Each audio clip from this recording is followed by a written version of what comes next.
Hello folks on YouTube. I guess we're off to another care video. This is going to be for another assassin bug species that I keep. Um, Another Platymeris. This is Platymeris biguttatus, I believe is how you say it, but who knows, I could be wrong. Um, Fairly easy animals to keep, the assassin bugs, the Platymeris species. Sort of Satala. I'll get around to making one on Satala pretty soon. Um, but Platymeris is pretty easy. Substrate is a mixture of peat moss and sand. I keep at least half of it slightly damp for them to lay their eggs on. You don't want the eggs to dry out. Um, some people forego the substrate and just keep them bare because they do make a lot of waste. I kind of just deal with it. I keep springtails in there and I pick out waste um, rather than having to dump them all out to clean up the tub and stuff like that. And the springtails kind of take care of the rest. I also add um, composodes, dwarf roaches, as well as I've tried isopods, but isopods will eat the eggs and stuff, so I kind of forewent that a while ago. Um, but for now, the only thing that goes in here are composodes, roaches, and red runner roaches, which is from the last time I fed them. These guys eat a lot. If you're going to have these, they will start reproducing quickly, and the nymphs are very small, and they need lots and lots of small prey. They will scavenge feed on larger prey, but you'll have more success with giving them individual prey because they are kind of vicious and they will fight over food. These are communal.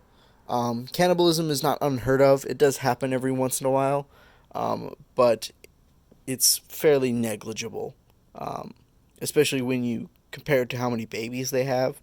These guys lay lots of eggs. I can't give like an exact number because, to be honest, I have no idea, but they do have lots of eggs. So I'm going to show you them. Don't handle them with you. Don't do what I'm doing. You should probably use tongs or something to do this, but I'm lazy. I don't have tongs on me right now, so this is how it'd be. Sorry, I'm failing at camera right now just because I don't feel like getting bitten by these guys. By the way, you don't ever want to get bitten by these. A sting really, really sucks.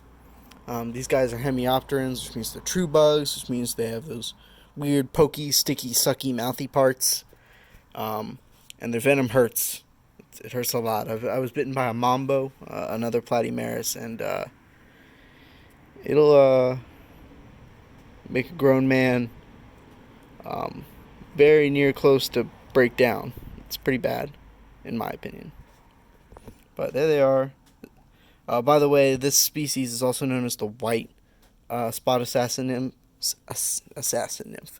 The white spot assassin bug, for obvious reasons, because they have a white spot. The nymphs look like this. They kind of have whitish, yellowish. They're yellowish. Little bends on the femurs, I guess, or whatever that equivalent in bugs is. I forget it off the top of my head. That's a molt. They molt all over the damn place. They like to have vertical bark so that way they can completely molt. It's pretty necessary if you want to keep them. Let me see. Like I said, don't do this. Do not do what I'm doing. There's another one. I just want you to kind of get a feeling of what I look like. These guys, as far as their shyness go, I would case it as like a medium shyness. They will come out in the open, especially if they're hungry and they want to feed. Satala horrida, the horrid assassin bug, or the giant spiny assassin bug, they're a little bit more active than these guys are, but still, these guys are very cool. And they're a more manageable size. They get about 1.5 inches or so. Very cool looking. They don't get the white spots until they mature out. And the way you can tell males and females is, I can't show you right now just because I don't have a cup or whatever. I'll do that eventually. That's something I'll definitely do a video on, is how to sex assassin bugs. Basically, you have to look under them, and they have little plates kind of like belly plates. They're similar to scales or whatever. Um, and the way they fuse together or how many they have will determine sex. But I'll go more elaborate into that later on. But yeah, there you kind of go. Temperature on these guys. They're from Africa. They like it a little bit on the warmer side.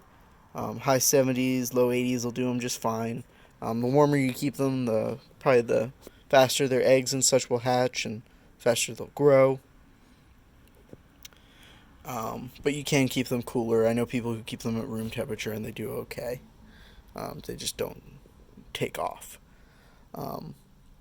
Definitely recommend adding springtails if you're going to do substrate with these guys, just because they make a mess and they leave carcasses. They're not like spiders where they leave like nice pretty little boluses everywhere. These guys are messy eaters, and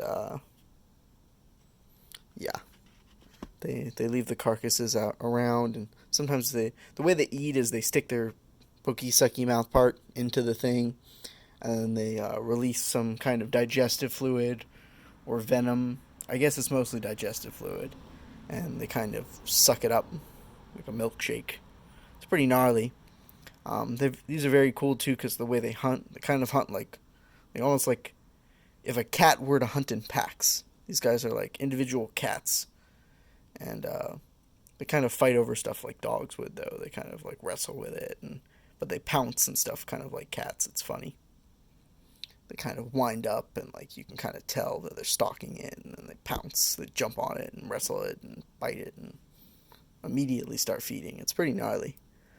Another word of warning for these guys. So this has never happened to me, but I have heard from other people who it has happened to, is that they can spray their digestive acid or venom or whatever out of their mouth, like squirt it in your eyes or whatever, and apparently it hurts like a bitch.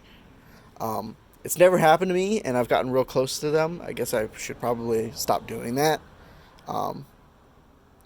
But, it hasn't happened to me yet. Maybe I'll learn my lesson one day and it'll happen.